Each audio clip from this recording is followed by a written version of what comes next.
Sheffield, England, 1989. Chaos at a sold-out soccer game. 96 people crushed to death behind a stadium fence. City College of New York, 1991. Anxious rap fans log-jammed into a stairwell. 9 suffocate. Others are pulled through, gasping for air.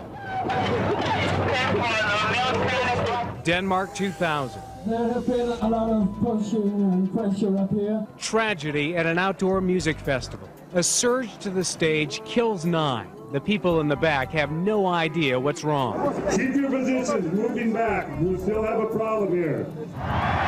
For many, a packed event usually means fun.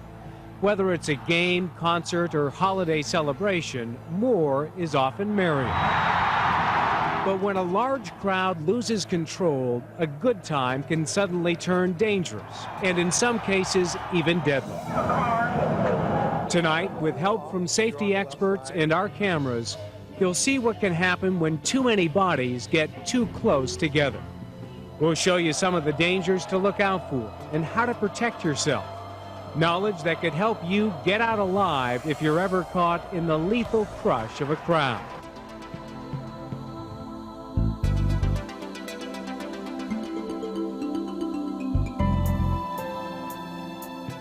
But Sue and Brent didn't go. Squeezed into a section with standing room only, they stayed to watch Wisconsin fight back to a fourth-quarter victory. As the game ended, an avalanche of students rolled onto the field.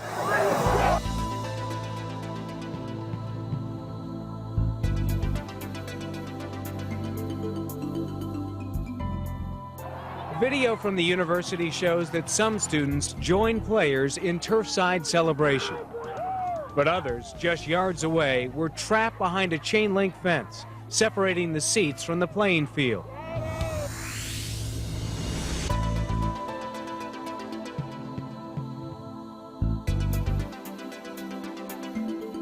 Well, they were just like stuck in the corner.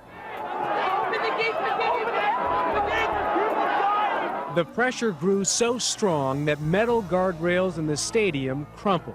Sections of the fence collapsed, and students fell like dominoes.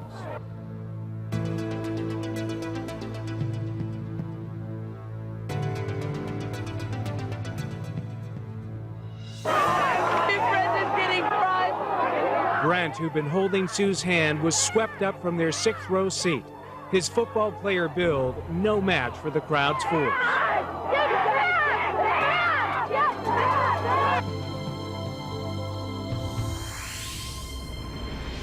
Be aware of what you're walking or standing on, such as stairs, escalators, grass, or mud.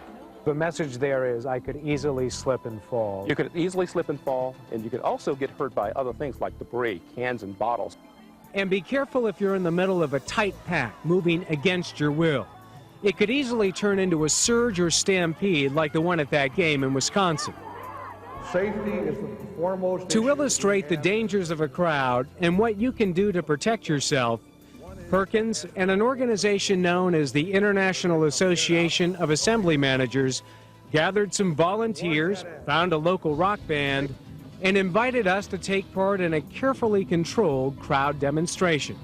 If something goes wrong, I will signal the emergency response quite like that. Being trampled in a forward-moving crowd isn't the only hazard. A high-energy crowd in one confined area can be just as dangerous. When an event like a concert gets started, the crowd tends to move back and forth like this. It can be fun for a while, but you can easily lose your balance. Experts call this ebb and flow a compression wave. It's got enough force to knock you down. So again, try to keep your balance, but this time, stand on your tiptoes and kind of shuffle back and forth with the crowd. When the crowd switches directions, try to scoot over, working your way gradually to the edge and out.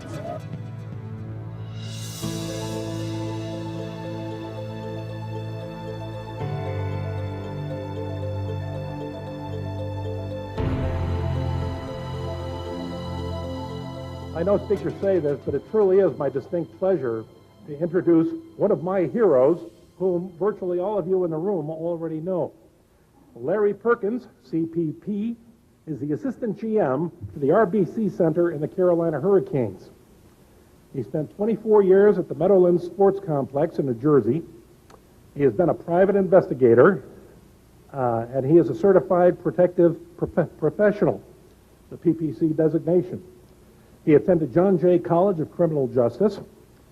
He has been, for many years, the ICMC conference and committee chair. Now, interestingly enough, when you do something very well, your reward is to be asked to do other things also. So Larry is also the vice chair for the Security and Safety and Security Task Force, chair-elect for the Public Assembly Facility Management School, Ogilvy, and he's an author and is featured in an NBC TV Dateline broadcast on crowd crushing called Get Out Alive. And on Wednesday morning in this room, he will present that program to you, Get Out Alive. So I present my hero, Mr. Larry Perkins.